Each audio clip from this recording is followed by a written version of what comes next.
প্রিয় ছাত্রছাত্রীরা, সোমনাথদার কোচিং সেন্টারে তোমাদের সবাইকে স্বাগত। আজকের ভিডিও থাকছে উচ্চ মাধ্যমিক এবিটিএ টেস্ট পেপার 2024-25 ইতিহাসের এসি 146 পেজের এসিকিউ এর সম্পূর্ণ প্রশ্ন উত্তর নিয়ে আলোচনা।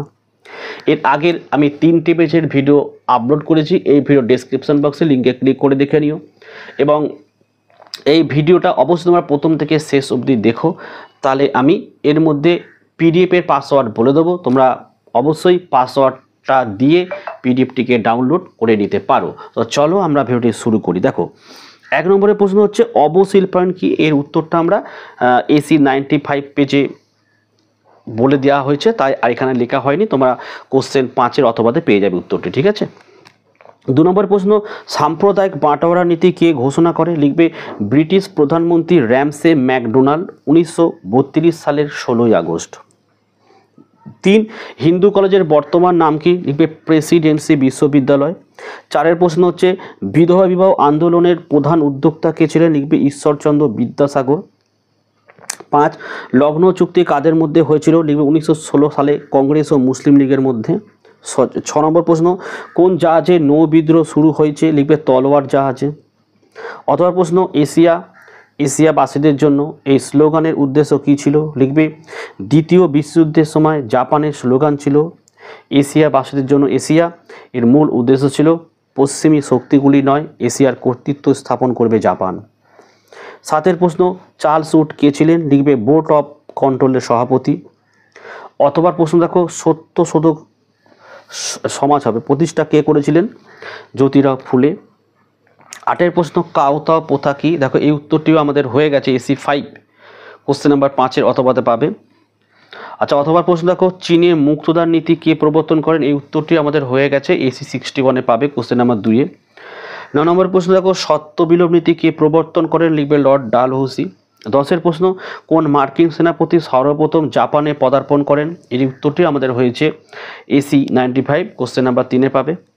11 নম্বরের প্রশ্ন দেখো, দস্তক কি? লিখবে 1917 খ্রিস্টাব্দে মুঘল সম্রাট ফারুক সিয়ারের ফরমানের সূত্রে সুক বাংলায় ইংরেজ কোম্পানির বিনা শুল্কে বার্ষিক 3000 টাকার বিনিময় বাণিজ্য করা সংক্রান্ত ছাড়পত্রে হলো দস্তক। আচ্ছা, নেক্সট দেখে নাও। আচ্ছা, নেক্সট প্রশ্ন ছিল 1813 সালে সনদ আইনের গুরুত্ব। তো এই উত্তরটিও কিন্তু আমাদের করা হয়েছে, সেটা হচ্ছে পেজ দেখো এসি 95 কোশ্চেন নাম্বার 5-এ পাবে। আচ্ছা, আমাদের পরের প্রশ্ন হচ্ছে দেখো 12 নম্বরের প্রশ্নটা কি দেখে নাও, সাউকার কাদের বলা হতো? লিখবে দাক্ষিণাত্যে বোম্বাই প্রেসিডেন্সিতে সুদখোর মহাজন শ্রেণী সাউকার নামে পরিচিত।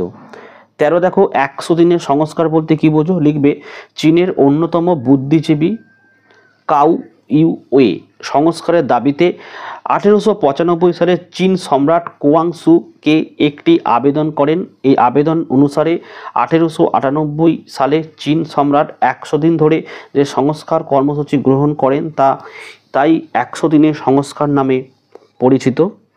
নেক্সট দেখো আমাদের 14 নম্বরের প্রশ্ন, ভারতের সুপ্রিম কোর্টের প্রথম প্রধান বিচারপতির নাম কি? লিখবে স্যার এলিজা ইম্পে। 15 দেখো বুলগানিন কে ছিলেন? লিখবে এসি 61 কোশ্চেন নাম্বার 13-তে উত্তর পাবে। অথবা প্রশ্ন দেখো ইয়াসের আরাফাত কে ছিলেন? লিখবে প্যালেস্টাইন মুক্তি সংগ্রামের নেতা। 16 দেখো ক্যাবিনেট মিশন কেন ভারতে আসে? লিখবে ভারতের স্বাধীনতা সংক্রান্ত বিষয়ে আলোচনার জন্য। তো এই ছিল আজকের ভিডিওটি কেমন লাগলো কমেন্ট করে জানাও।